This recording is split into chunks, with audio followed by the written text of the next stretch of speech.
to scuba tanks for scuba divers. That same breathing air, we pump that through the suits to allow the crew to stay super comfy during their reentry.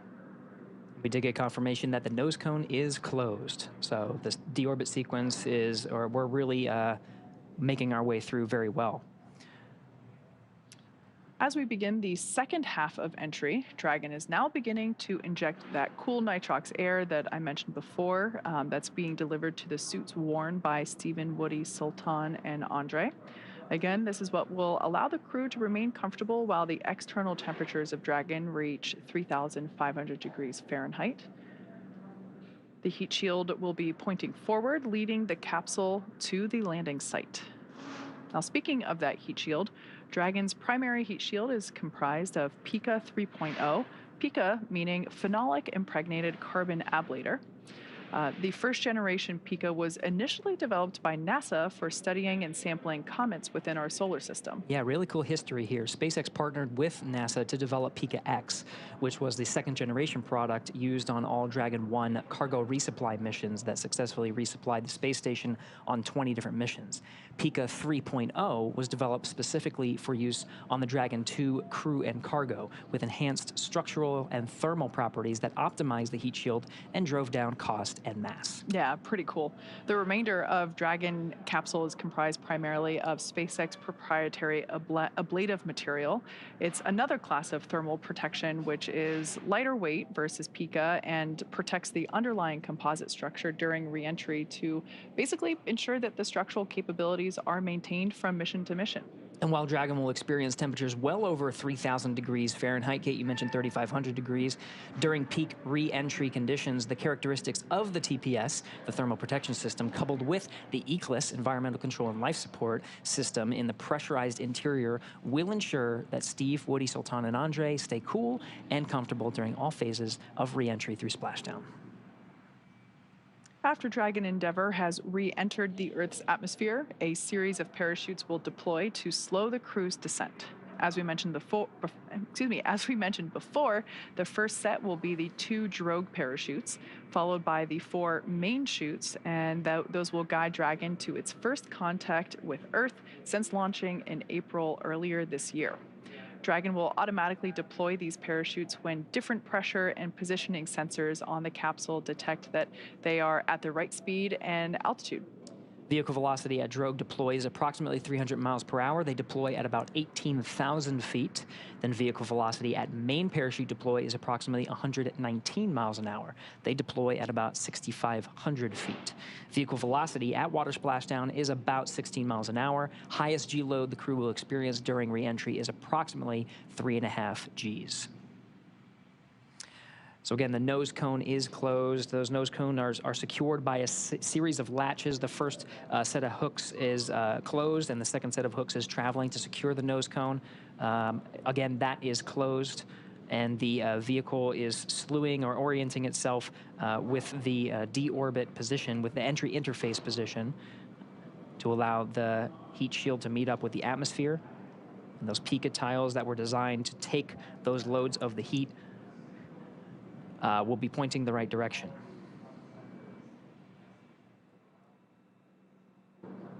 One correction, I did mention Crew 6 launched in April. It actually launched in March of this year. Right. March 2nd Eastern time, I think March 1st Pacific time.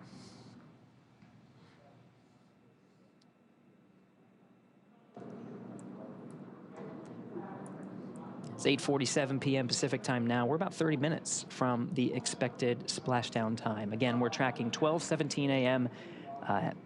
Eastern time over in Florida near Jacksonville, which is our primary landing site here at the Pacific Coast, 9:17 p.m.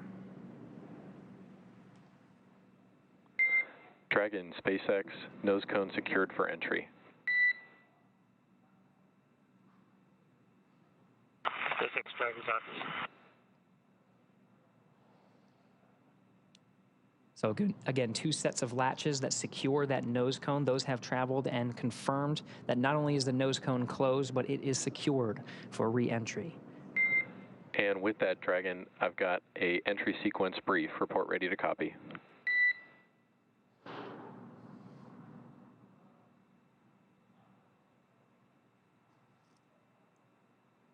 SpaceX Dragon, we are ready to copy. All right, Steve, we see blackout start at 0404, blackout end at 0411, and splashdown at 0417. No update to vehicle status. Weather still looks good. How copy?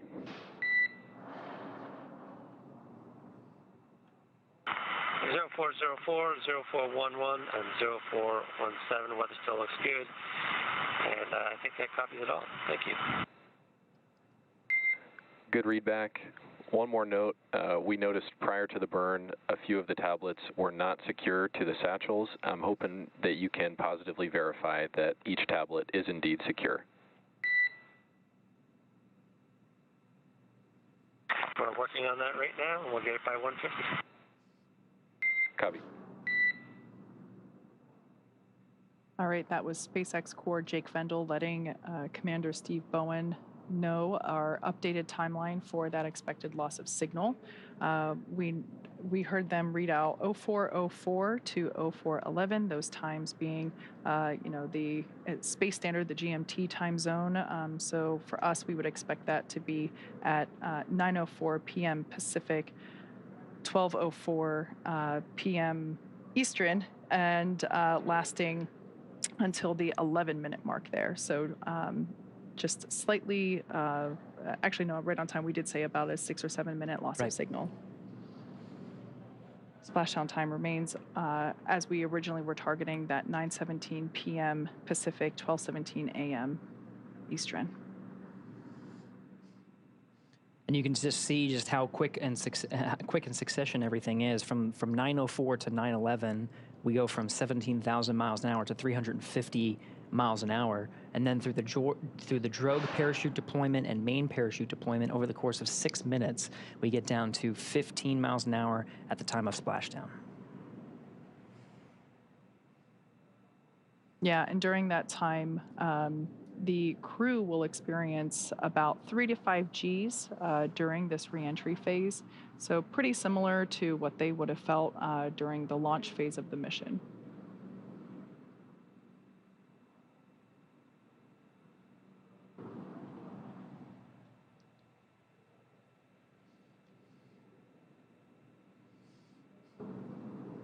We're focusing on the flight control teams here in Mission Control in Hawthorne through the duration of today's operations. If you've been following along for our coverage, we've been joined with the flight control teams over in Houston, Texas. Of course, they are monitoring very closely, but that was really for joint operations. It's a different set of flight criteria and flight rules when the two flight control rooms are working in tandem, operating by the same flight criteria. And there is that dance of the Dragon and the International Space Station. Really, the responsibility of the Dragon is on the teams here in SpaceX. They are, of course, communicating constantly with the teams over at NASA, and the NASA teams are in the loop monitoring the progression of the Crew 6 astronauts and cosmonauts' return home to Earth.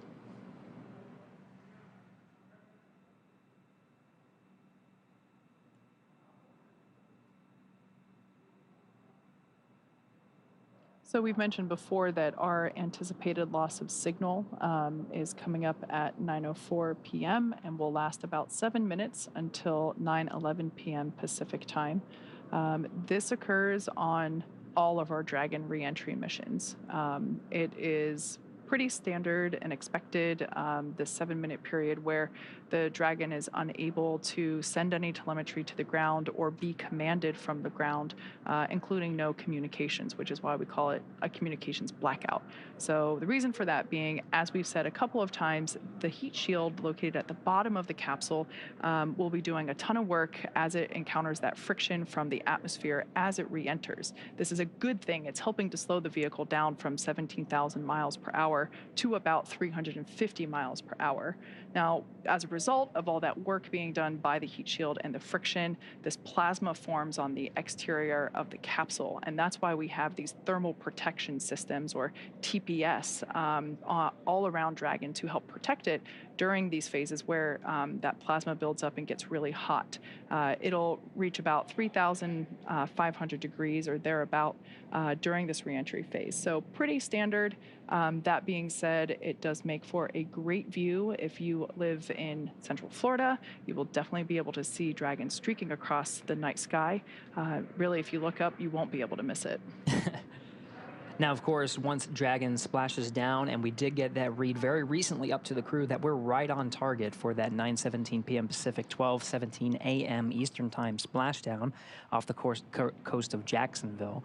The recovery teams are already staged.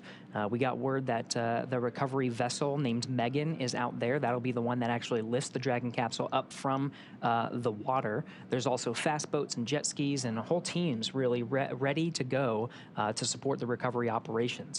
We've supported many nighttime landings or splashdowns in the past, and so they're very used to these operations. Dragon has systems built into the outside of the capsule that allow for flashing lights and a lot of calling of attention to itself to make sure that the recovery teams can easily see it. And of course, the assets themselves have equipment on board to be able to locate, track, and find, and of course, recover the Dragon capsule.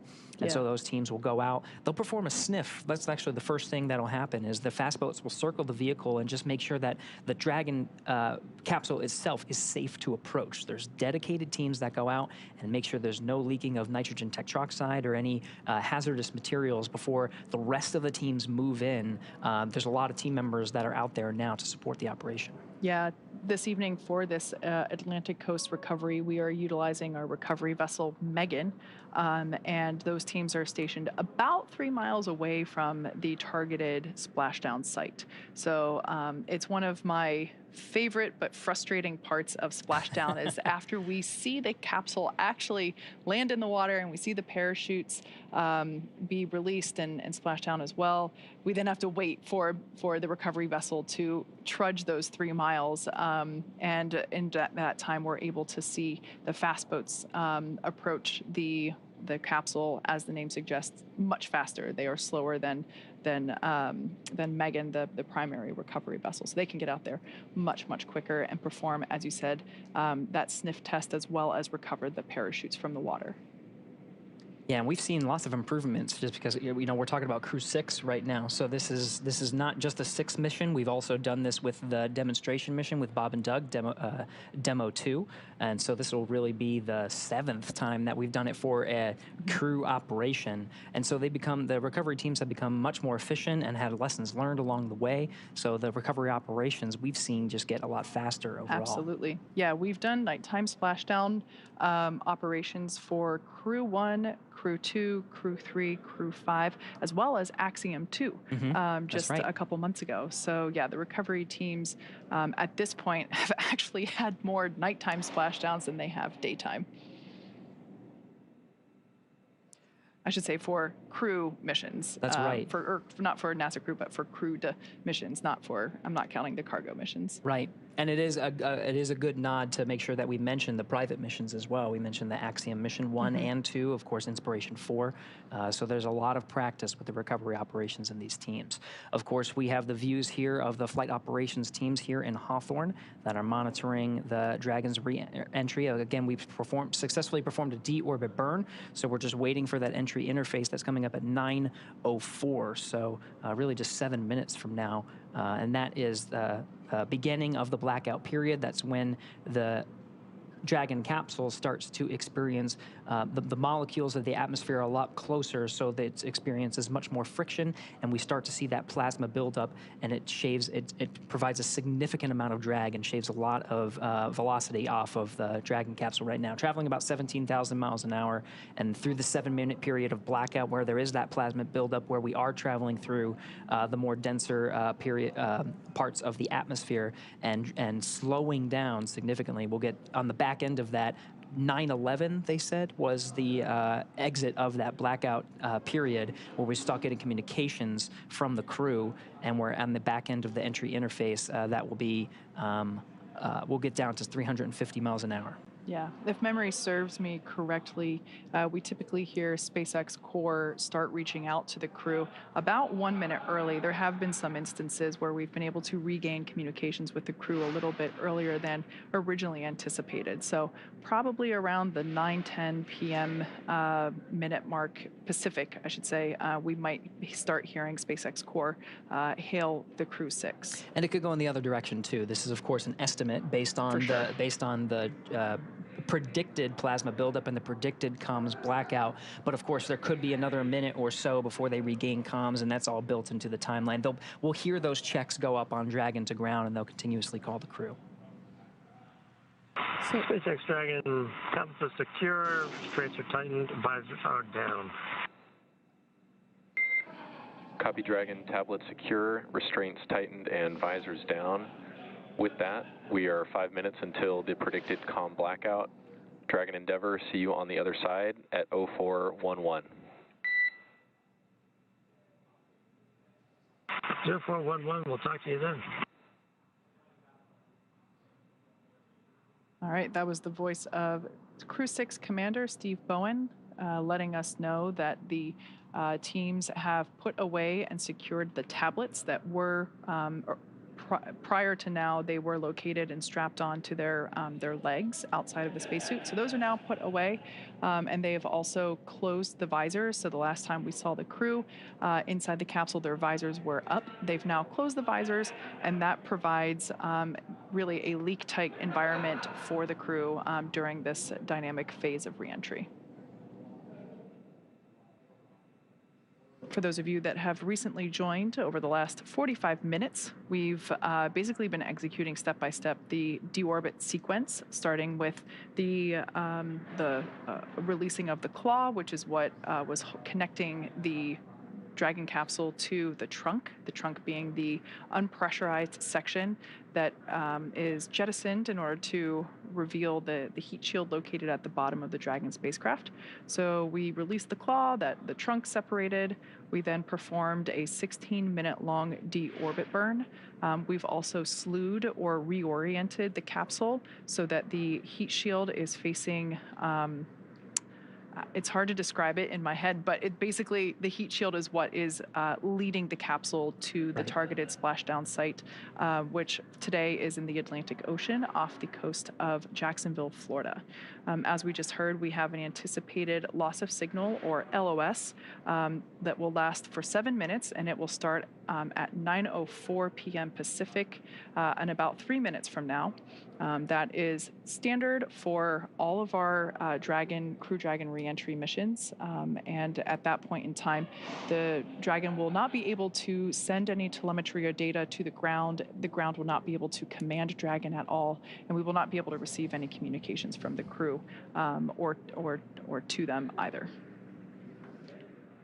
Now, on the back end of the communications blackout, when we receive a word from the crew, it'll be the crew themselves that read out some of the calls of their status. We'll be relying on that, and of course the data that we're receiving from Dragon now that we're outside of that blackout to determine the performance of the vehicle. We'll see those drogues. There's 4 main parachutes that allow for a safe landing. The parachutes are designed with that 4th in mind, so that even if the 4th were not to inflate all the way, 3 could actually provide enough resistance to properly decelerate the Dragon so that it lands right on time and provides a normal amount of drag on the vehicle to get us down to that 15 miles an hour at the expected time.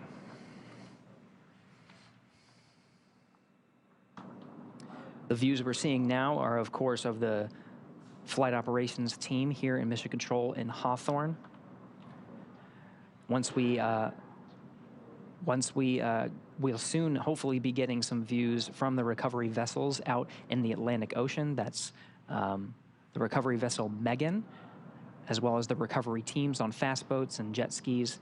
We should be getting views hopefully from the Atlantic Ocean to see the Crew 6's entry through the atmosphere. I was trying to look through my notes. I can't quite remember what it is off the top of my head, but you were talking about the parachutes before, Mhm. and the drogue chutes that we deploy prior to the main parachutes. Those drogue chutes help provide additional slowing and stability for the Dragon capsule as it comes out of that atmospheric reentry. And I forget what factor it is that if we didn't have the drogue parachutes, I think it's something like the main parachutes would have to be manufactured to be 2 to 3 times stronger, which of course Oh, would wow. add weight to the capsule itself. And in spaceflight, everything is weight. You want to minimize the weight that you're taking. So those drogue chutes are definitely small but mighty in the job that they have to do. Now we're under a minute away from that, or just a couple seconds rather, away from that anticipated loss of signal, or LOS. This will be a 7-minute period in which we were unable to communicate with the crew, and we are unable to command Dragon or receive telemetry or data from it.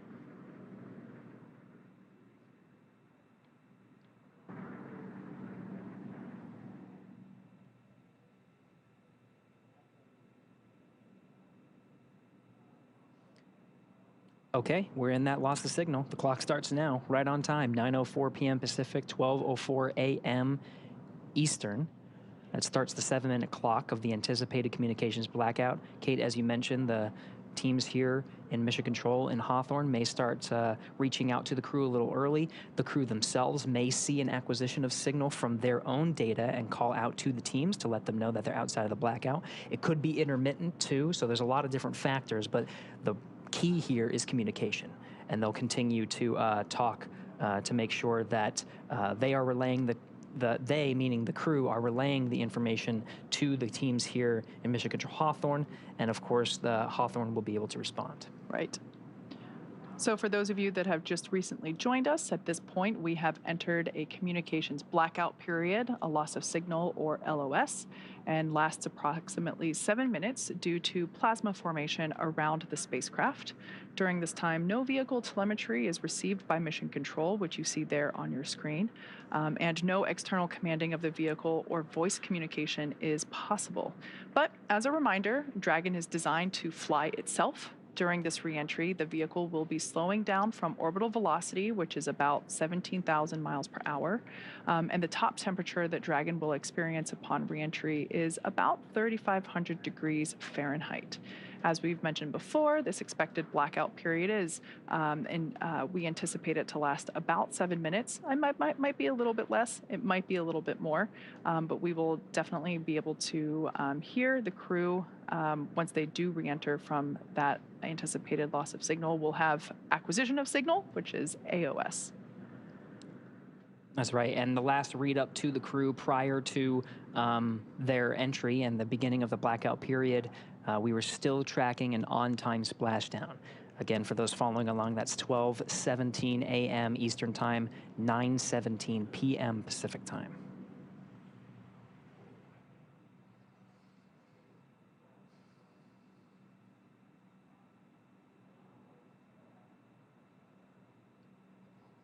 We're now within the atmospheric entry phase of the return for the Crew 6 crew.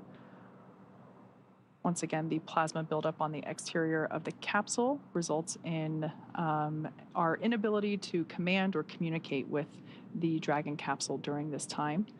This happens with all of our crew missions, and we expect this to end at about 9:11 p.m. Pacific or 12:11 a.m. Eastern. Live view there of SpaceX Mission Control located just behind Gary and myself. They are continuing to monitor the length of the acquisition of, the length of this blackout period. And we will be able to hear SpaceX Core, who for this evening shift is Jake Vendel.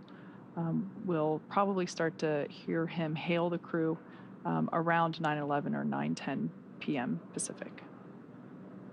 So if you're following along of our coverage and you are in southern Mexico or the Yucatan Peninsula, there is a chance, depending on the weather that you have down there, that you would have been able to see the beginning of the entry interface. We're now about 4 minutes in. of a 7-minute blackout period. This is a great graphic indicating the trajectory. This is an ascending trajectory that Dragon is taking. So as Gary just said, over the Gulf of Mexico, across the Yucatan Peninsula of Mexico. So if you're tuning in from Central Florida, head outside right now, look up, because this looks like our first live view from the WB-57. That's right. This is a high altitude aircraft that has thermal imaging, so we're able to get some of those views of the Dragon vehicle in the middle of its entry interface. Again, we're about 4 minutes in. We have a tally-ho on the vehicle from the WB-57. And actually maybe about 5 minutes in at this point. So maybe a little bit more than 2 minutes. Again, there's some variation in the predicted 7-minute time period. It's not exact. We might hear a little early, a little later. So as we were saying, if you're in Central Florida, head outside right now. You should be able to see this glowing streak cross over as we are targeting. There's that streak I was just mentioning. That's a live view, not thermal. This is heading towards the Atlantic coast of near Jacksonville, Florida. So a beautiful view, such a striking visual that we have for these nighttime splashdowns. Recovery teams are in position off the coast of Jacksonville, Florida. And we are still targeting our expected splashdown time of 9:17 p.m. Pacific, 12:17 a.m. Eastern. We only have about a minute and some change of this blackout period anticipated. And again, there's some variation on when we can hear from the crew. So what you're seeing on your... Dragon, SpaceX, comm check. So at this point, we're going to hear SpaceX core begin to hail. As Gary said, this blackout period is estimated. So we're now beginning to reach out to the crew to see if we've regained that communications capability. Dragon, SpaceX, comm check. What you're seeing on your screen now is a live view of the thermal cam on the WB-57. SpaceX Dragon, happy. And we hear Crew 6 from inside the cabin on the back end of the blackout. Copy, Dragon. We see a healthy flight computer. Expect automated chute deployment. SpaceX Dragon, collected. There's our live view of the crew, our first view of them on the other side of that communications blackout. At this point in time, they are re-entering through the Earth's atmosphere over the coast of Florida, heading towards Jacksonville, Atlantic coast. Up next will be the deployment of the drogue parachutes, which should happen in about 2 minutes, just over 2 minutes. Yeah, you can see they got through some of the thicker parts of the atmosphere, and that plasma buildup is starting to dissipate. We have about, less than 2 minutes or so. Dragon, SpaceX, GPS converged. Expect nominal altitude for drogue chute deploy. SpaceX Dragon, copy. Receive it. All right, so that call out just letting the crew know that they can expect to have the initial parachute deployment. That is the drogue parachutes, and that those typically deploy about 18,000 feet. At that point in time, the capsule is going around 350 miles per hour. Some of the data and telemetry from Dragon is in meters, so if you do hear those calls from the crew and from us, some of the telemetry we're seeing is in the metric system.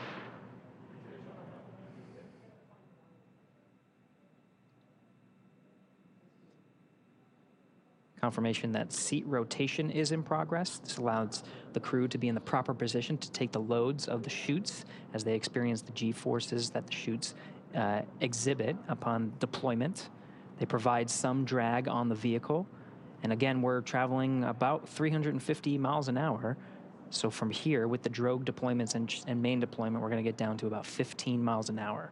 Drogue deployment coming up in approximately Dragon, 20 seconds. Brace for drogue window.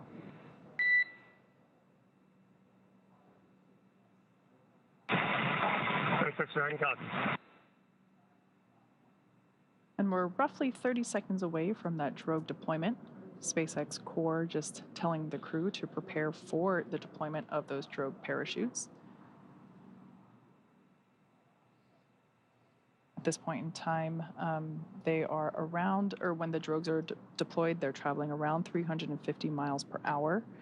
At the time that the main parachutes are deployed, just seconds later, they'll be going around 120 miles per hour.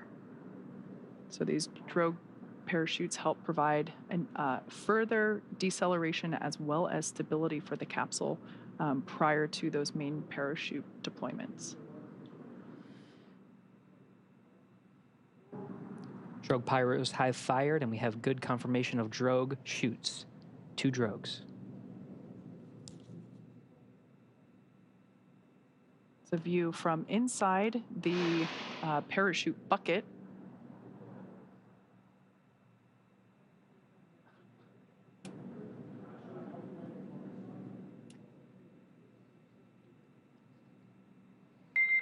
Dragon, nominal descent rate and recovery team reports a visual on 2 healthy drogues. Spacex Dragon copy, so it's good news. Should see drogue chute jettison here momentarily. We'll see those 2 chutes that you see be released from the capsule, just like so, and release the 4 parachutes, now deploying. At this point in time, Dragon has saved all of its propulsion systems and is now has already terminated that nitrox suit and cabin purges. Those were helping to keep the crew cool during the reentry. Looks like we have 4 very beautiful and healthy main parachutes. Dragon, we see a nominal descent rate on 4 healthy mains. SpaceX Dragon copies, and SpaceX Dragon coming up on 1,000. So there's that confirmation. Copy, 1,000 meters. Confirmation of those 4 healthy chute deployments.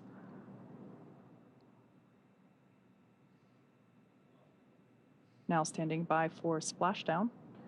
At the point of splashdown, the capsule will be going about 15 or 16 miles per hour. Continuing to decelerate from a rate of from a speed of about 120 miles per hour. 800. So we will now begin. Copy, 800. To hear Commander Steve Bowen call out the altitude as they approach the water surface. That is again in meters. Landing in water is simpler and provides more margin against unlikely parachute issues. We had to learn how to make Dragon waterproof, but once you do that, it's very much a rinse, review, reuse type process. 600. Copy, 600. 600 meters, and the descent rate is as predicted, meaning we're targeting that splashdown time in about a minute.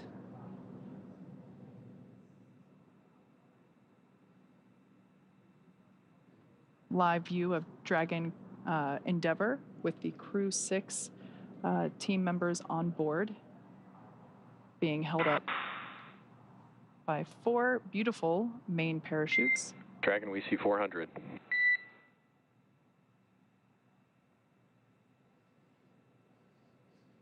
We're now about 400 meters above the ocean surface.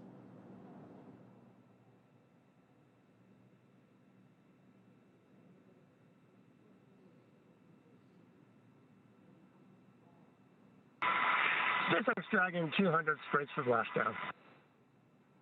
Copy, braced for splashdown. Again, the seats have been rotated in a position to take the loads of re-entry and parachute deployment as well as splashdown. The crew is braced. We are inside 100 meters.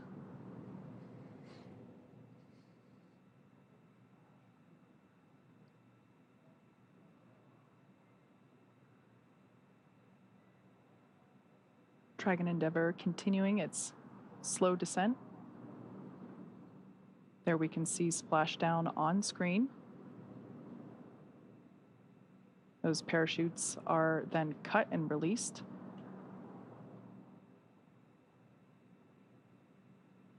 Dragon Endeavour has now returned home. NASA astronauts Steve Bowen, Woody Hoberg, Sultan Al-Nayati, and Andrei Fedyaev. SpaceX Dragon splashdown. You're in water rough riding. Copy, splashdown, and we see main chutes cut. After And SpaceX concerns. after a 17-hour return journey from space, Crew 6 is home. So the teams have been ready and waiting about 3 nautical miles away, so it's going to take them about 30 minutes to make their way to Steve, Woody, Sultan, and Andre inside the Dragon. You can see the recovery forces in some of the views that you're seeing. Of course, these views being provided by the recovery vessels. You saw there was a helo deployed, providing some visuals and lighting of the Dragon capsule. Again, Stable 1. Copy, Stable 1. Dragon Endeavour, on behalf of NASA and SpaceX, welcome back home. Thank you for flying SpaceX.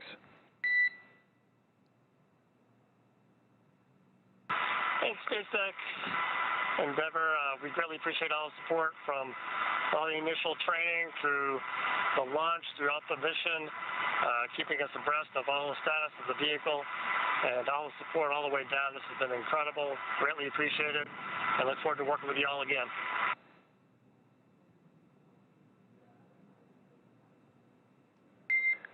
Copy all, and you've got a room full of happy people here.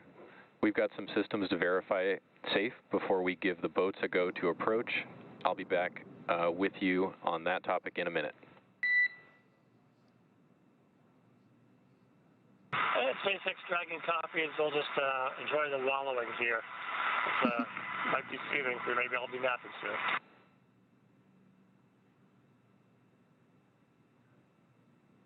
So there we just heard SpaceX Core just indicating to the crew that we're going to do some checks here. Here from Mission Control Hawthorne, we're going to do some system checks to make sure that everything is safe as necessary on the Dragon Endeavour capsule. They will then give the go for safe approach to the teams there that you see on your screen in the fast boats. One of those boats will focus on recovering the parachutes from the water. The other will begin inspections, a sniff test for those onboard propellants, nitrogen tetroxide and monomethylhydrazine. They are toxic if someone were to breathe them, so we definitely want to ensure the safety of the entire recovery team as well as the crew.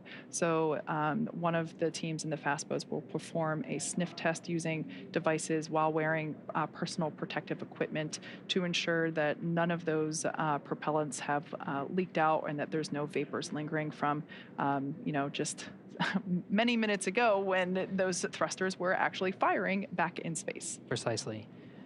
Now this is the 4th splashdown of Dragon Endeavour and completes the 4th mission, Crew 6, splashing down right on time, 12:17 a.m. Eastern Time, 9:17 p.m. Pacific Time. We're getting views from the recovery vessels that are out many nautical miles away from the coast of Jacksonville, Florida. And the crew and teams here in Hawthorne reported a stable 1 position. That just notifies that the capsule is in the ideal position, floating in the Atlantic Ocean there, upright, with the heat shield in the water and the nose cone pointed towards the sky, as you see there.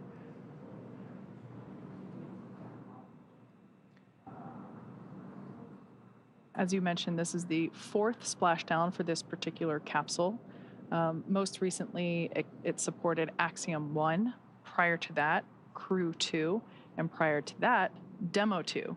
So this capsule, I have great personal attachment to. I had the opportunity as part of my day job to go inside the capsule while we were building it. And when I say building it, I mean like for the first time, not during the refurbishment process. And when we were originally building it for the Demo 2 mission, I just remember being inside this capsule and thinking, Dragon, SpaceX, we are go for recovery personnel to approach the capsule. Expect fast boats alongside in just a few minutes. Dragon top, we look for the light. all right, good news there from Mission Control, letting the crew know that everything checked out from a systems check, and the team there on screen in the fast boat now has the green light to approach and begin performing these sniff checks for those vapors for the onboard propellants. Just to conclude my thought, it's always great to see this capsule fly and land, and it just makes me so happy to see it with another mission under its belt. It's part of the design of the Dragon capsule is to be reusable. So even after the harsh conditions of 3,500 degrees of plasma buildup and being in the salty ocean, teams are still able to refurbish it and prepare it for the next mission. And this is the 4th successful flight of Endeavour.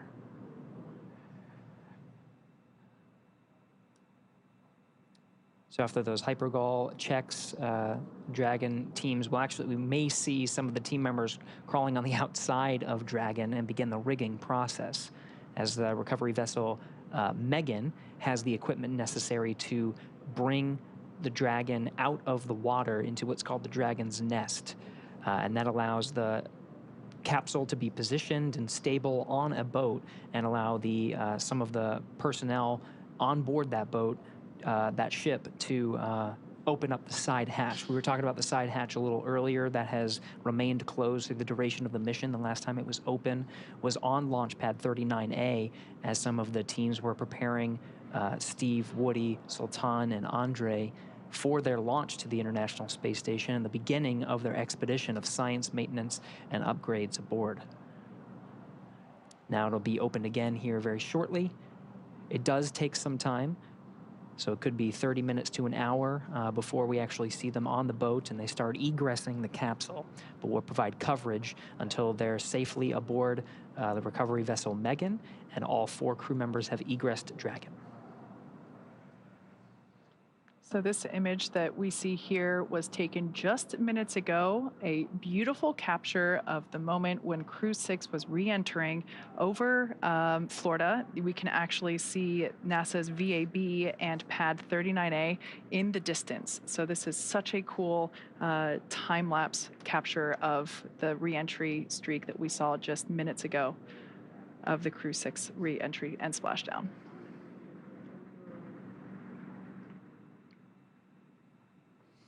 Now, of course, we have recovery teams out there that are executing these operations. We can actually see some of the personnel there. We do have a public affairs officer on recovery vessel Megan, Courtney Beasley, who is standing by and watching the operations unfold and providing some coverage from there. I'll do a comms check with Courtney Beasley, who's there via satellite phone. Courtney, can you hear us? Gary, I have you loud and clear. How do you hear me? Loud and clear. Courtney, we were very jealous, and we were talking a lot, Kate and I, about the views of Dragon's re-entry through the atmosphere and the plasma trail and the landing, of course, in the Atlantic Ocean. I can't imagine a person who had a better view than you. From your perspective on recovery vessel Megan, how was that landing? Gary, it was absolutely beautiful. We were about 1.5 nautical miles away from the landing zone, and we had a great view from the front of the ship. We were actually able to track the spacecraft starting when it broke the horizon. We heard the sonic boom loud and clear and tracked the spacecraft all the way down through splashdown. Spacex, There's something hypergol beautiful sweeps, about a and nighttime unfired ordnance splashdown. checks The nominal. only thing lighting the Rigging sky is up in tonight progress, was the moon, the and it's stars, approximately and Crew 6 25 minutes returning until back home capsule to Earth. lift. Stand by for a PMC Now, one thing with the SpaceX flight surgeon on the ship.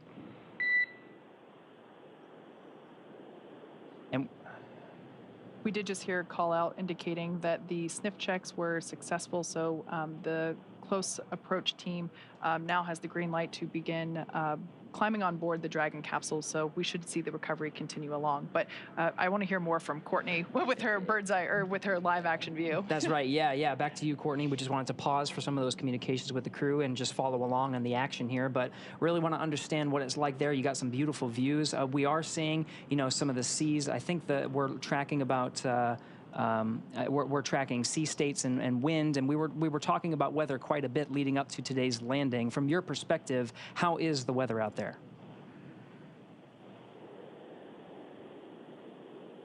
Yeah, Gary, it's about 80 degrees out here right now with fairly clear skies. Like I said, we were able to track that spacecraft pretty good tonight. About 9-mile-an-hour winds out of the east. The waves are considered to be rolling waves, so they're not choppy, but they are pretty big and more spread out rolling waves. But weather-wise, I think the crew will like what they feel when they get out of that capsule today and take their first breath of fresh air back here on Earth.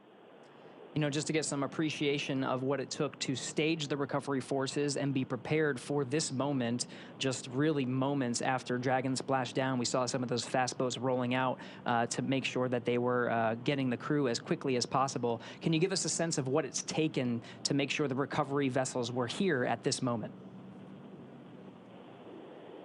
Yeah, absolutely. Our journey actually started several hours ago in Jacksonville. The MedOps teams and the recovery director boarded the first helicopter, and they were the first group to arrive on the ship about 4.5 hours before splashdown.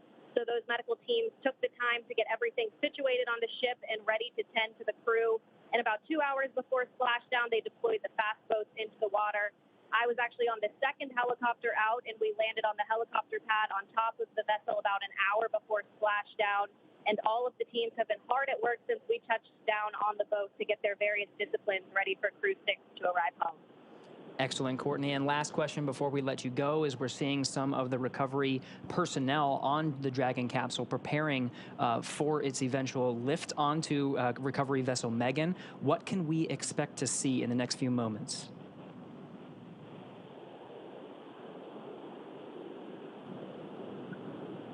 Yeah, Gary, so once the crew is out Copy. We of also the have you 5 by capsule, 5. they'll be Boats are working transferred on you over to the and med rigging bay, up the where the vehicle. crew will I'll get back them to you checked out closer by to their capsule medical lift. teams, and we'll have the opportunity to take those space suits off and get comfortable back here on Earth. And then, of course, they'll run through those medical checks. They'll get back on the helicopter and head back to the airport where they'll board their plane back to Houston to begin their post-flight period. You're probably getting a better view than I am right now, so I'll let you walk through that. But back here on the ship, once the crew is off, they're not the only ones returning from space today. We'll actually stay here a little longer with the cargo team since there was International Space Station cargo returned on this flight. So once we get back to the airport, the cargo teams will begin doing cargo processing, taking photos of all of the articles that were included in the cargo, and they will pack all of that into box trucks that will take them back to various NASA centers. But Gary, an overall beautiful splashdown tonight, and I hope it was the same for you back in Hawthorne. Absolutely, Courtney. We've been getting some fantastic views. Thank you so much for that report. That was Courtney Beasley out on the recovery ship, providing live coverage from the landing site just off the coast of Jacksonville. We're back in the action now, seeing some of the views from the recovery vessel and the recovery operations team, including helicopters, fast boats, jet skis, and of course, we're getting views from some of the ships that are standing by waiting to actually pull Dragon out of the water. So at this point in time, the Dragon capsule has safed all of its systems. Mission Control did a systems check to make sure that that was true and accurate. They gave the fast approach teams the green light to approach and begin the rigging process, which is what we are now seeing underway. Additionally, they have recovered the parachutes from the water. So those were, we were able to see those being dragged onto a boat. And what we have now is there's one individual that we see kind of like a spider monkey crawling all around the capsule and attaching the necessary rigging, the straps. These are what will help to stabilize and lift the Dragon capsule out of the water and onto the recovery vessel. For tonight's operations, we are using our Atlantic Coast recovery vessel, Megan, and we, in hopefully in probably like 30-ish minutes from now, it kind of varies depending on the sea states, which, as we can see, a little bit more waves than some other missions, but still well within the limits for recovery, really probably unfazing to the individuals that are out here doing the work as they train extensively for these operations, whether it's daytime or nighttime. So obviously we can see one person there working to secure that strap around the base of the service section of the Dragon capsule, and that is one of the primary stabilization strap rings that will help to lift the capsule out of the water and onto the Dragon's nest on board Megan. And of course, the teams here are very close to the capsule because we passed those hypergol leak checks, and it's safe around the vehicle. You see some of the personnel, of course, climbing on the outside, preparing the vehicle. You can actually see some of the tethers that are on the outside to allow it to be lifted onto the recovery vessel Megan. Some of our views are even getting better as the recovery ships that are providing some of the live views that we're seeing are getting closer to the Dragon Endeavour. Yeah, as I mentioned before, this is one of the coolest but also frustrating moments of recovery for me personally, just because obviously for safety reasons, we have to station the recovery vessel and team a safe distance away from the intended splashdown target. It sounded like they were, according to Courtney, about 1.5 nautical miles away from the splashdown, but those fast boats are called fast boats for a reason. The primary recovery vessel, Megan, is not a fast boat, so it does take about 30 minutes for it to reach the capsule, essentially. So it's great because we see the views get closer and closer slowly, but just because I love to see the action as soon as possible, I wish it was a little bit closer, but that's just me. It's great to get some of these thermal images. Of course, over on the East Coast, it's well past midnight, so very dark out there, but still getting some fantastic views. The recovery forces are not necessarily getting our views. You know, they don't have the thermal cameras. They're getting eyes on the vehicle. This is what they're saying. This is an precisely actual visible spectrum. Yes, with the visible spectrum, because of course the vehicle is being lit by spotlights, and you can see the fast boat itself has lights. So there's plenty of opportunities to make sure they have they have the capsule well within view, and all the teams that are surrounding in different recovery ships and different recovery vessels are aware of the capsule's presence.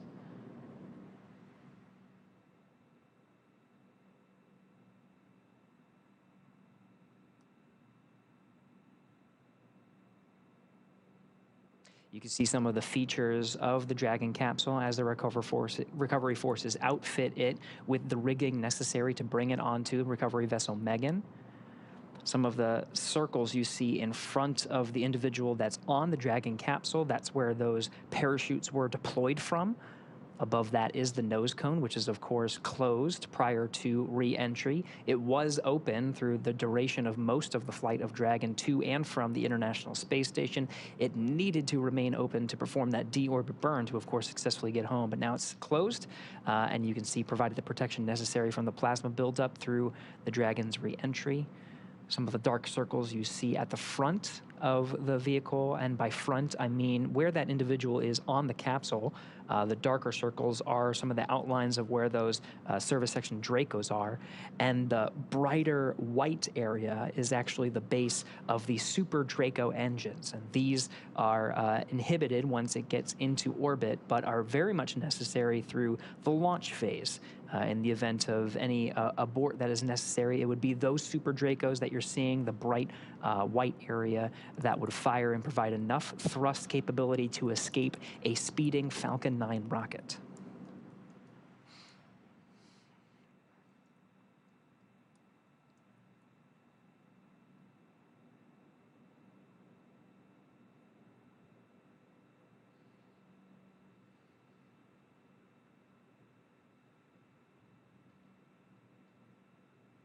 Once again, we can see the recovery vessel Megan making its way closer and closer to the Dragon Endeavour capsule, which has splashed down off the Atlantic coast of Florida.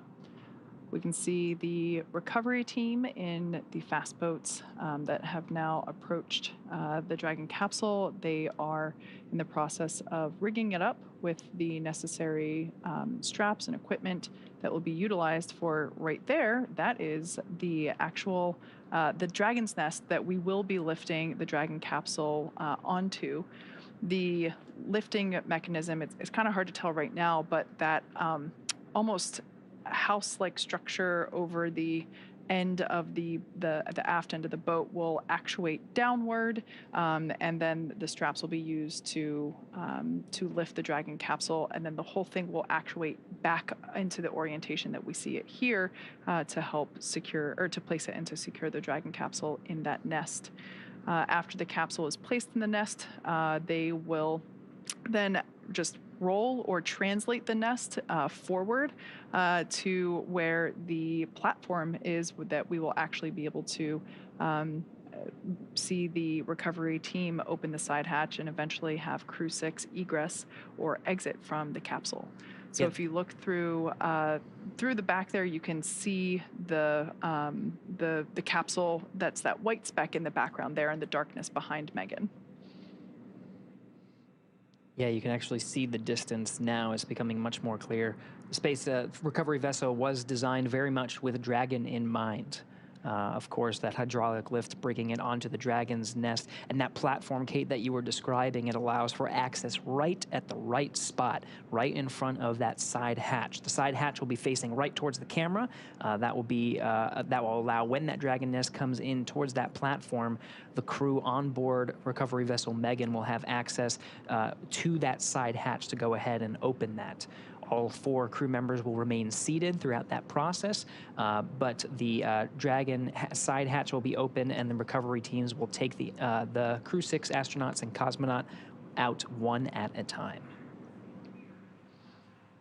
Yeah, you mentioned that this vessel had Dragon in mind. You couldn't be more correct. When SpaceX acquired this vessel, we actually have 2 of them, one for Atlantic operations, one for Gulf operations, and both of them are pretty identical. They each have a lifting mechanism, a nest. We basically designed the interior and exterior of the vessel to accommodate efficient and speedy operations for Dragon recovery.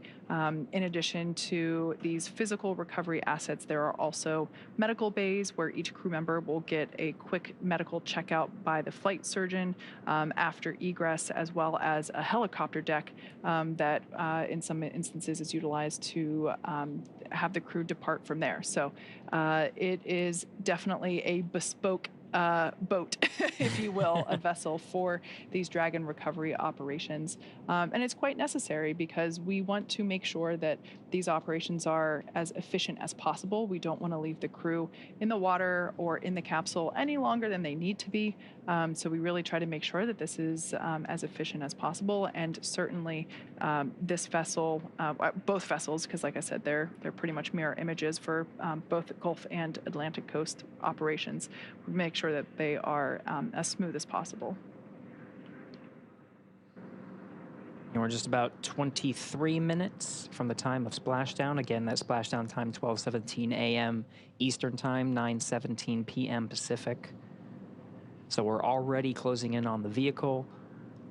The recovery teams at this point, just to do a quick recap, have done initial checks of the spacecraft to make sure there was no hypergol leaks, any hazardous gases or materials, just to do a quick sniff check and make sure that the spacecraft was safe to approach.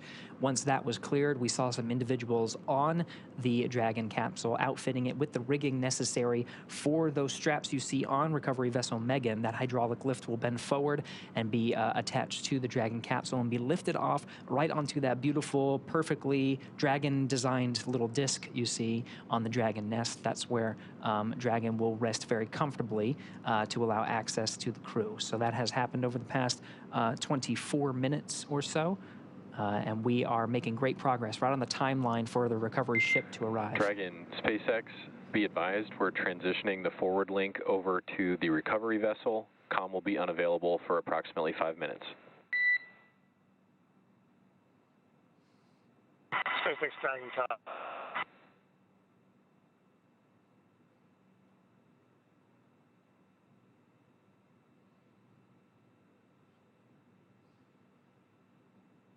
Once again, Megan is making its way to the capsule, which we can see getting larger there in the background of this image, or excuse me, of this shot that we have on board Megan.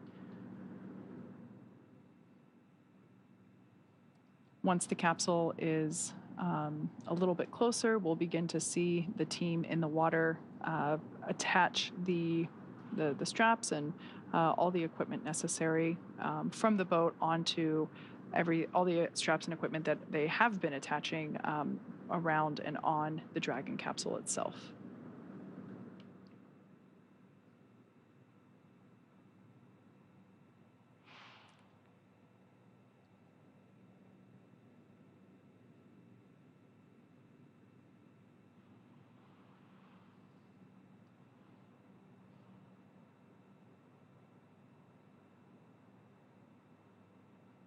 We can see the recovery team member, who is the individual that basically crawls around on top of the capsule itself, still on there. Once all of the equipment is attached, we'll actually see them jump off into the water. I imagine that for that person, that is probably one of the most exciting parts of their job. Definitely not something that I personally would look forward to. Something else that we also sometimes see with these night recoveries is due to the lights near the water, bugs will be attracted occasionally, as well as smaller fish. And so we might actually see some dolphins, as we have in the past. Sometimes they come out because the hunting is maybe a little easier with them attracted to the water surface with all the light. Obviously, we need lots of light to ensure safe operations as we're progressing through these recovery steps.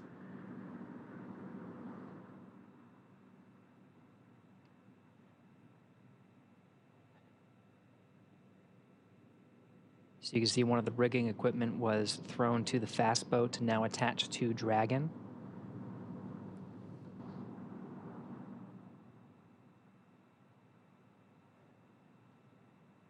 Again, this is on a hydraulic lift that will safely lift a Dragon capsule out of the water and onto that disc you see at the bottom of your screen. The recovery forces here have trained time and time again for this operation, have a good sense of what to do in this particular scenario. This is one of the better case scenarios for Dragon. We talked about it landing in a stable 1 configuration. That would be lifting the capsule off when it's upright. There are different configurations that the crews are trained to accommodate.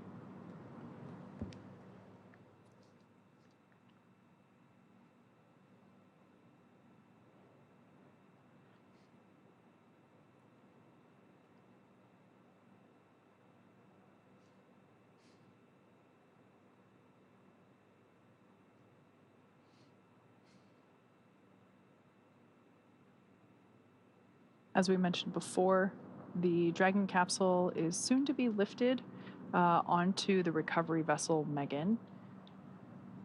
It will then, once it's in the Dragon's nest there that we can see on screen, it'll be pulled forward to the recovery platform, which is currently off screen, but we'll get a view of that later on whenever Dragon is in place.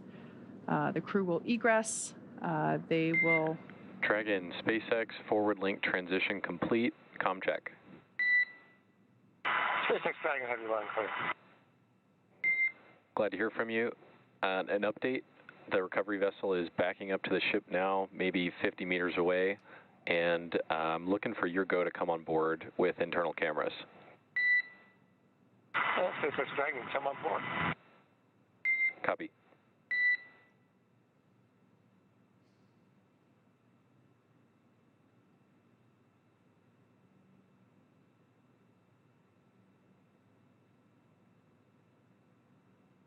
At this point in time, rough estimation for crew egress is anywhere between 15 to 30 minutes, depending on how additional safety checks pan out, and how quickly we can get the team, the capsule onto the recovery vessel that you see there.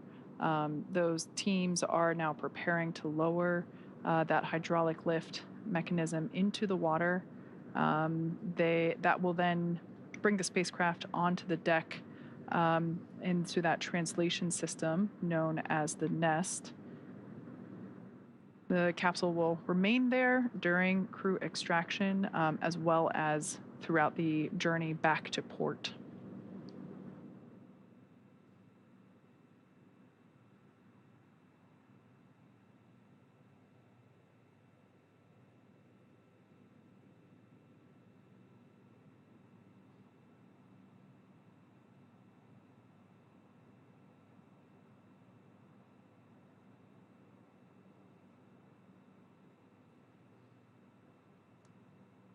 So one of the lines of the hydraulic lift has now been thrown to the rigger. The hydraulic lift is now moving into position, moving forward.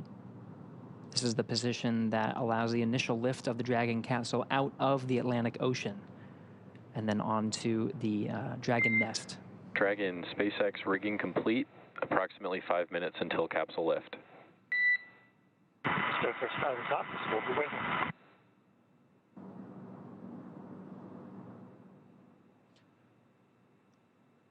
So the clock starts now at 9:48 p.m.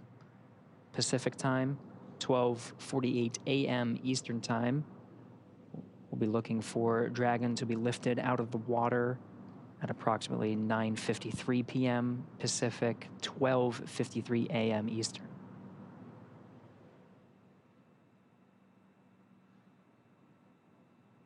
Right before the Dragon capsule is lifted out of the water, we'll see that recovery team member who is currently still standing there. He's actually standing in the bucket where the main parachutes were located during Dragon's flight. Obviously, those buckets are that bucket is now empty as we deployed the main parachutes. But we will see that team member jump off and away from the capsule just prior to the capsule being lifted out of the water. Dragon, brace for capsule lift. There they go. SpaceX Dragon will brace.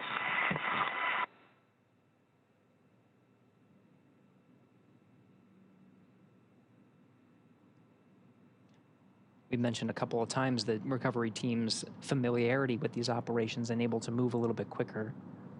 They prepped the crew for about 5 minutes of capsule lift. That happened in just a couple of minutes.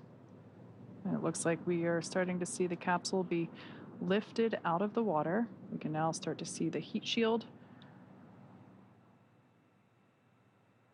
Dragon now in the air, the hydraulic lift being activated and will be utilized to center Dragon on the nest there at the aft end of the vessel. I love this view because you can see the state of the heat shield. It did such incredible work during atmospheric reentry.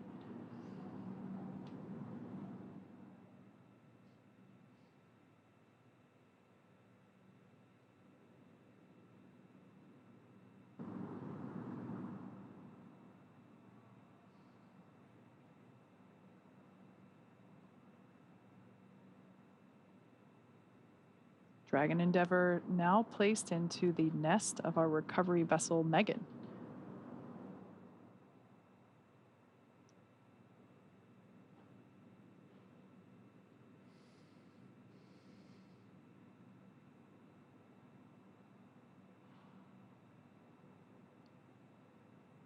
Here's our first view inside the Dragon capsule after they made their splashdown.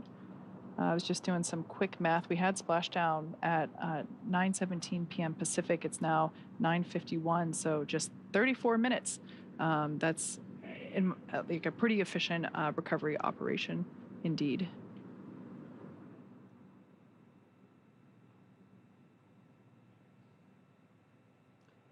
See the cabin lights on the inside the Dragon are off as the crew patiently waits for the recovery forces to do their job and get them out of the water and, of course, ready for egress. Dragon, I'm happy to see you safe and sound on board. Personnel are completing their final checks. Stand by for translation across the deck to the egress platform. SpaceX Dragon copies, we'll be waiting.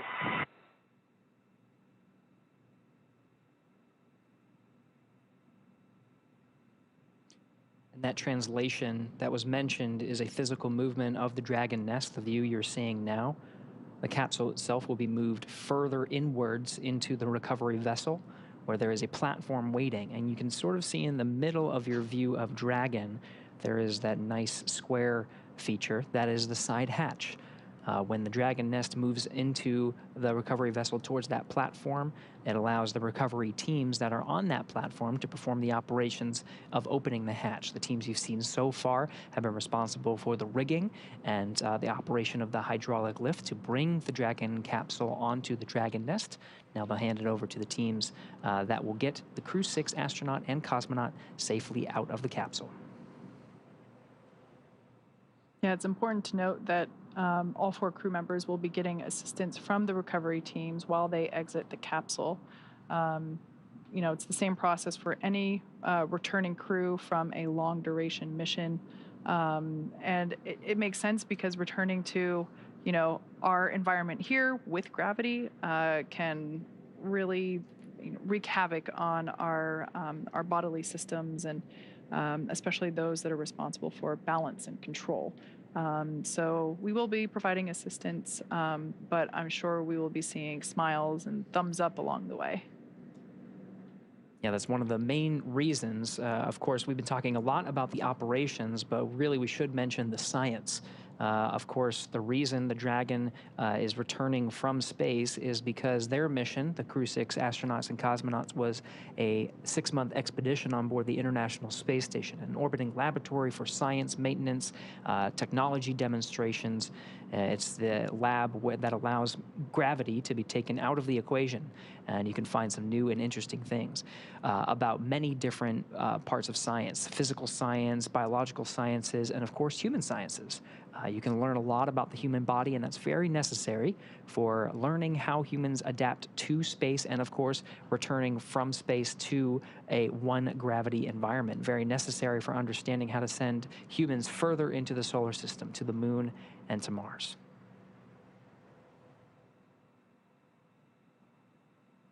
So we're now standing by for translation of the Dragon capsule to the recovery platform. Basically meaning that once everything checks out here, we should see the entire capsule move towards us. We'll get a different camera view on board the recovery vessel once the Dragon capsule starts to move, but it'll basically put it right up next to the platform that is basically right at the same height as the bottom of the side hatch. Oh, there we have our first movement of Dragon Endeavour making its way to that recovery platform.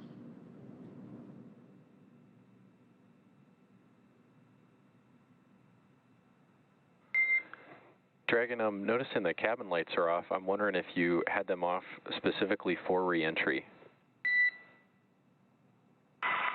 Spacex Dragon, we did, and you turned them on us. We were enjoying the nice calm lighting. What are you turning this back off again? Good. We're enjoying the lighting. We have to see what's going on outside this way. No worries on the lighting. Fine with the lights off. I imagine your re-entry was pretty amazing. Side hatch opening should be any minute now, and I think that's about it for me working with y'all tonight. It's great to see you back. Steve, Woody, Sultan, Andre, happy to have you back home safe. And we're happy to be back, and we look forward to catching up with you again real soon. Take care.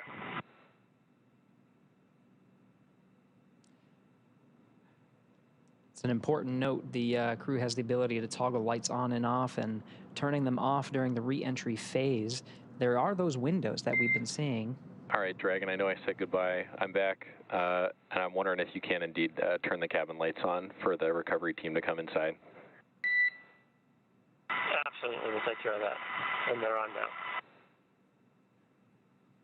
So we'll be seeing those lights turn on here momentarily, but again, they've been off in this configuration, so if you're trying to imagine what the crew was experiencing during re-entry, it was with the darkness, but there are those windows on the Dragon itself, and through the plasma buildup, they were able to see some of the plasma come through the windows and really get to experience the full experience that is re-entering from space into the Earth's atmosphere, and just sit back and relax and enjoy it. Yeah, that also makes sense given that it is dark out, and for them to be able to, where possible, see the recovery operations happening outside. Yeah, same reason why as kids we're not allowed to turn lights on in the car when mom and dad are driving at night because you can't see very well outside. So that makes a lot of sense. But we did ask them to turn them back on just so that we're able to help the crew egress. And once the side hatch is open, the flight surgeon will be the first person to poke their head in and just do a quick thumbs up scan of all 4 crew members to make sure everything is good.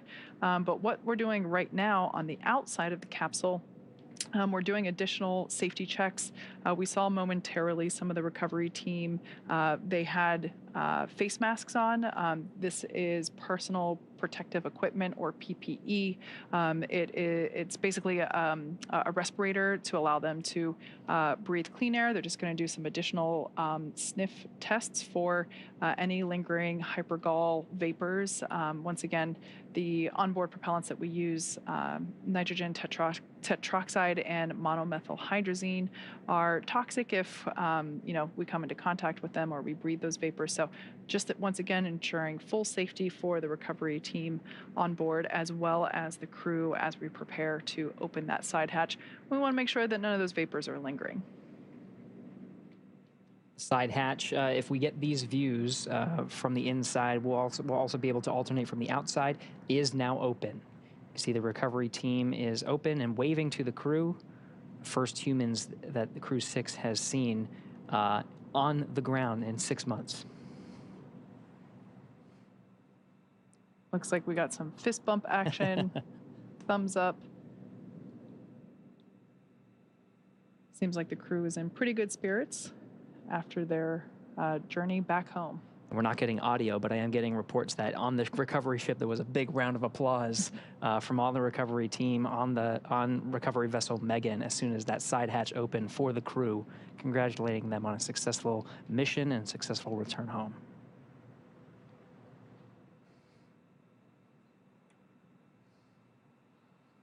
So once again, this is the first time that the side hatch has been opened since the day that the crew lifted off from pad 39A. This side hatch is not utilized while they are on station. We use the forward hatch, or the hatch located at the top of the Dragon capsule, for ingress and egress to the space station. So this is the first time that the side hatch is open, and like you said, Gary, their first breath of fresh air since their departure.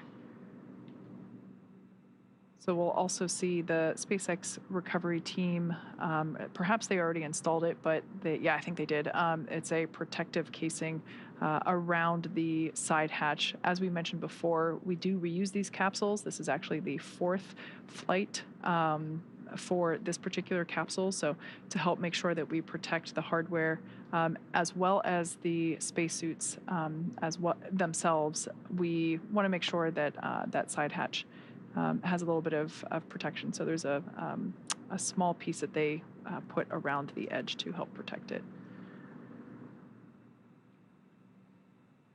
Looks like we're getting some initial photos of the crew's return while continuing to secure that side hatch.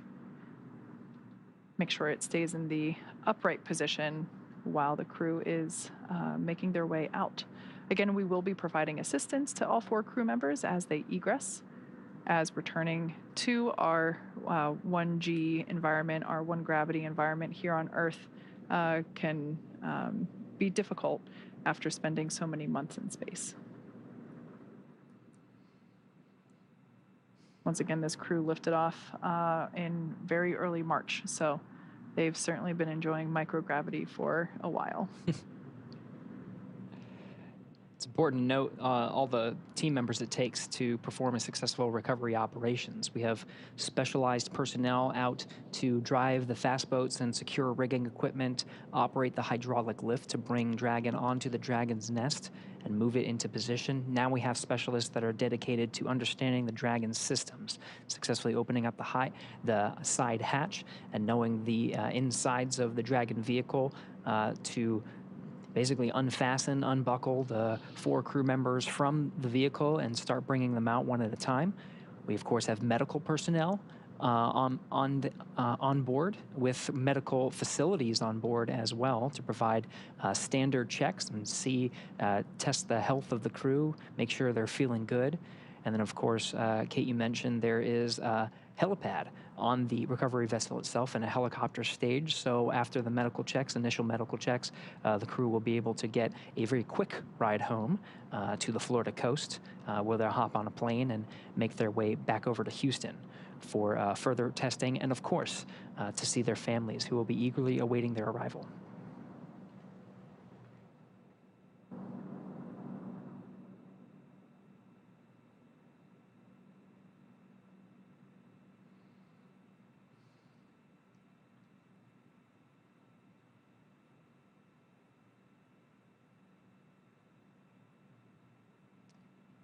It's important to note that Stephen, Woody, Sultan, Andre will be getting assistance from these recovery teams while exiting the capsule. This is the same process for any returning long-duration crew members, as returning to the gravity environment can be a big toll on the vestibular system, responsible for maintaining balance and motion.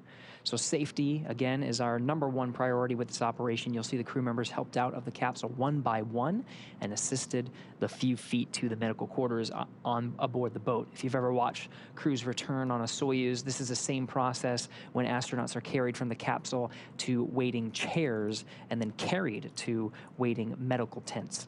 This is also a period where anytime critical cargo can be recovered from the spacecraft, they're positioned right underneath the crew members, and they can be brought back into port relatively quickly. Once the ship and capsule return to shore, the recovery team will perform additional inspections before loading Dragon onto a flatbed truck at the SpaceX facility in Cape Canaveral for post-processing.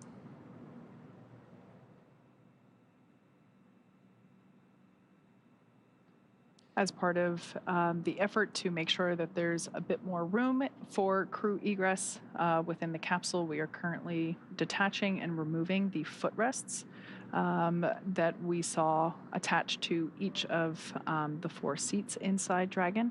This just helps to create a little bit more space and enable the crew to get out a little bit easier. We'll also likely see them put a small slide up against the side hatch, and that will allow the crew to kind of slide out a little bit to egress a bit easier.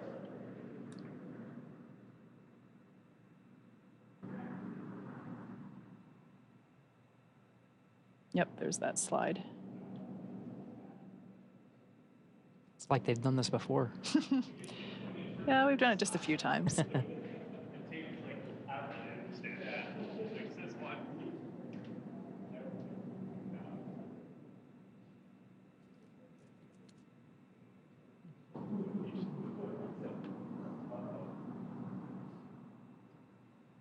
We're now standing by for egress of the Crew 6 team. Very happy to see Steve, Woody, Andre, and Sultan back on planet Earth.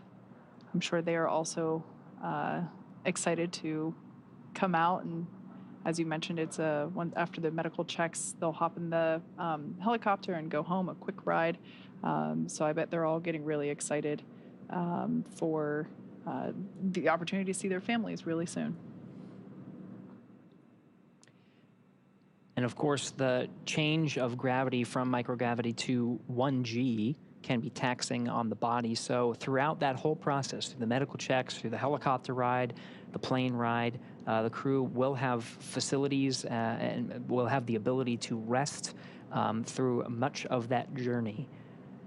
As, of course, this has been a taxing journey for them, and they'll have well-deserved rest along their journey back home to Houston.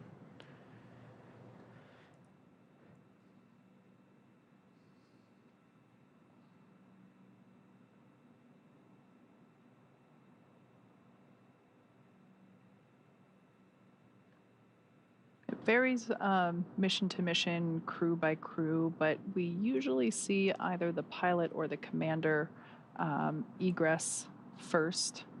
So with this view here, Commander Steve Bowen is in that left seat, and pilot Woody Hoberg is in the seat on the right.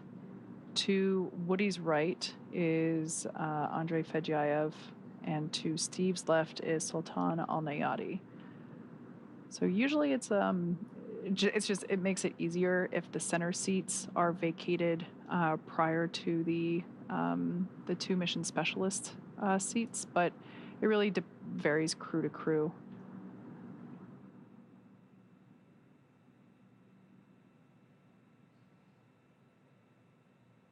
We did see them detach and remove the footrests from all 4 seats to also help add a bit more moving room within the interior of the capsule.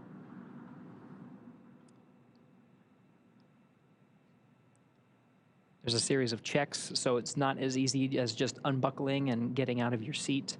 The seats, of course, and suits are designed with human spaceflight in mind. So the seats are connected. The suits are connected to the seats via an umbilical that can provide communications as well as air, nitrox purge that the crew is able to breathe. It's a little bit more oxygen than your standard breathing air.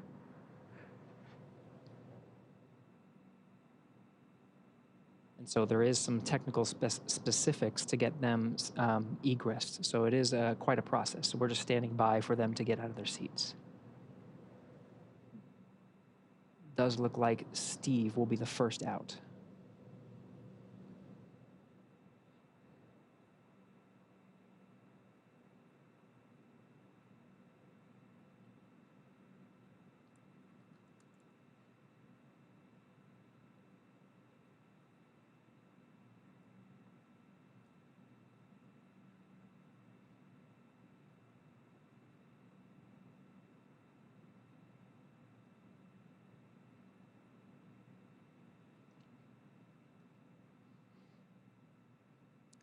NASA astronaut Steve Bowen, the first to exit the Dragon spacecraft.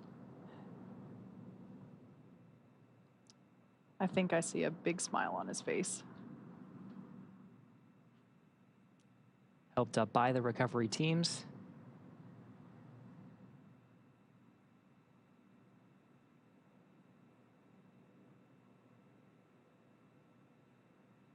Now being seated in a rolling chair to help move him back to the medical bay, where he will get a quick checkout with the flight surgeon. And again, this is standard procedure. We can see some applause happening on deck. Looks like our pilot, Woody Hoberg, will be the next to egress.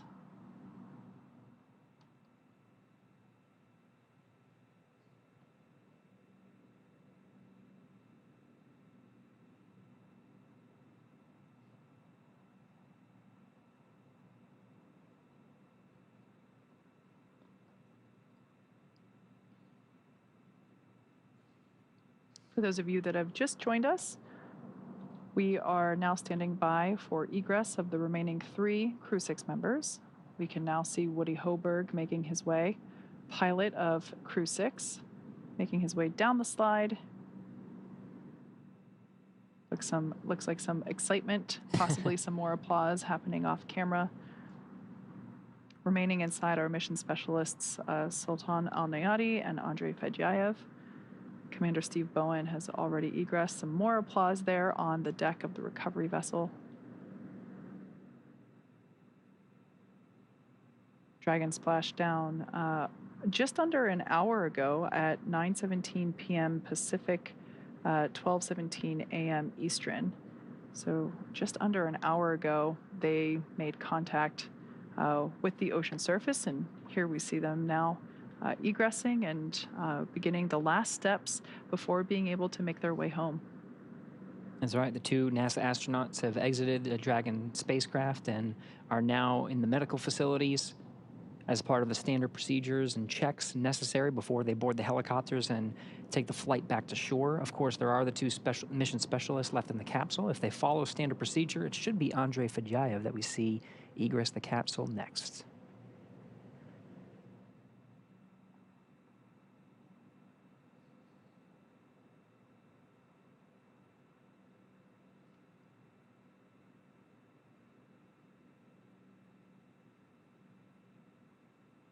Gary, you mentioned standard procedure. I think that's an important thing to note, that in addition to the teams rehearsing both joint operations, everywhere from pre-flight training to the things that they were doing in space to the things that they were monitoring while Dragon was on orbit and making its way home.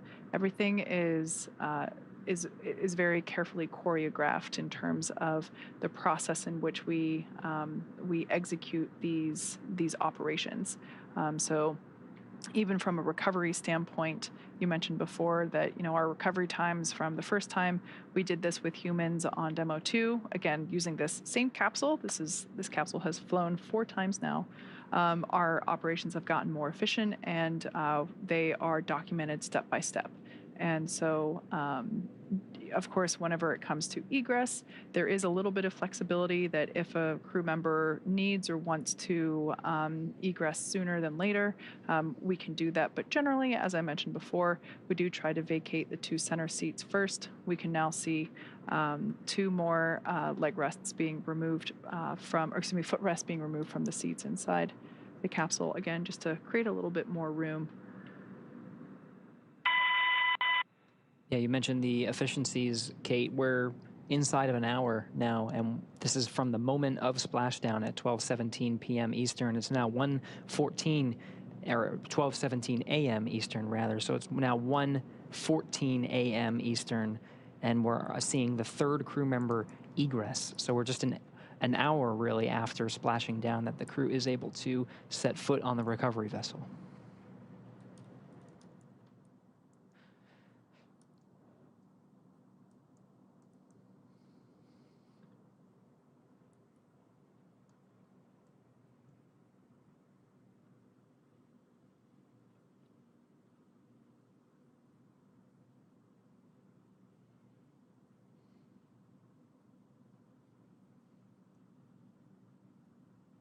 There's Roscosmos cosmonaut Andrei Fedyaev being assisted by the recovery teams onto the rolling chair. He'll also be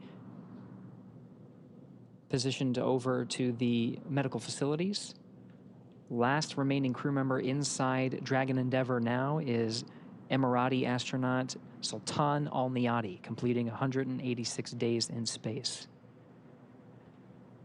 Got some happy waves there from Andre. More applause.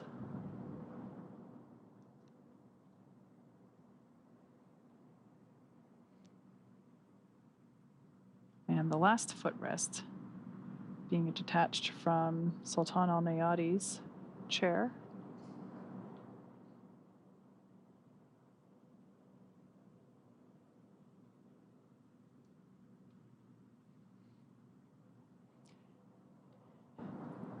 You see SpaceX and Emirati recovery personnel positioned outside the Dragon capsule, ready to receive Sultan Al-Niyati.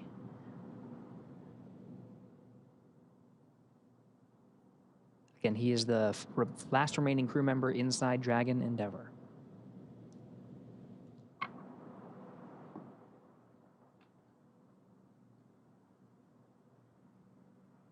And if he makes it out in the next minute, which it looks like he is, it will be exactly 1 hour on the dot after making splashdown. Not bad. 60 minutes exactly. So once again, nominal operations are to assist all crew members to the medical bay. The return to gravity can be pretty jarring on the human body. So we slide them down a little Dragon fun slide, assist them into the wheeled chair, and roll them over to the medical bay. And just like that, the 4th crew member, 1 hour exactly on the nose since splashdown, has now egressed from Dragon Endeavour. Looks like smiles and waves and applause all around. All right. All 4 crew members have egressed Dragon successfully. So now that Steve, Woody, Sultan, and Andre are safely back home on Earth and getting checked out by the NASA medical teams and, of course, the international teams. We're going to wrap up our live coverage of their return. This all kicked off on March 2nd, 2023 from historic Launch Pad 39A at the Kennedy Space Center in Florida. After a successful liftoff and separation from Falcon 9, Steve, Woody, Sultan, and Andre made a 25-hour flight on board Dragon to the International Space Station. Since arriving at the station, they spent nearly 6 months as members of Expedition 68 and 69, executing science experiments, spacewalks, and repairs while aboard the orbiting laboratory, actually more than 6 months. That's right. And their journey home began about 18 hours ago on September 3rd when they closed the hatch to Dragon and undocked from the space station at 4:05 p.m. Pacific time. Then, after 5 successful departure burns and a phasing burn to line up their orbit, Steve, Woody, Sultan, and Andre rested for a few hours before waking up to prepare for re-entry this morning. We jettisoned Dragon's trunk and performed our final on-orbit maneuver, the 16-minute-long deorbit burn, at 8:24 p.m. Pacific time, 3:24 GMT, and that is what put Dragon on its path home to Earth. The spacecraft re-entered the Earth's atmosphere and slowed its descent with successful deployments of 2 drogue parachutes, followed by 4 main parachutes, and with final splashdown occurring off the coast of Florida near Jacksonville at 9:17 p.m. Pacific time, 4:17 GMT. Following that successful splashdown, we saw the SpaceX recovery experts move in really quickly and prepare Dragon Endeavour for its lift onto the recovery vessel. And just almost exactly an hour following splashdown, we saw Steve, Woody, Sultan, and Andre make their way out of Dragon and into the recovery ship's medical facilities, safe and sound. So after the medical facilities and medical checks, they'll catch a helicopter flight back to shore where they'll transfer to the aircraft that will take them home. Steve, Woody, Sultan, and Andre will take a NASA plane for the short flight back to Houston, and later Andre will fly back to Russia and Sultan to the UAE. They'll be reunited with families to bring an end to the mission. It's been an honor and a privilege to share their journey with all of you as we continue in this new era of human spaceflight. Return today marks the end of the direct handover that we just executed after successfully launching the Crew 7 mission to the space station just a little over a week ago. It has been an incredible honor and joy to share this mission with the public. All the teams from SpaceX and NASA continue to work hard to keep America leading the world in human spaceflight. Continue to follow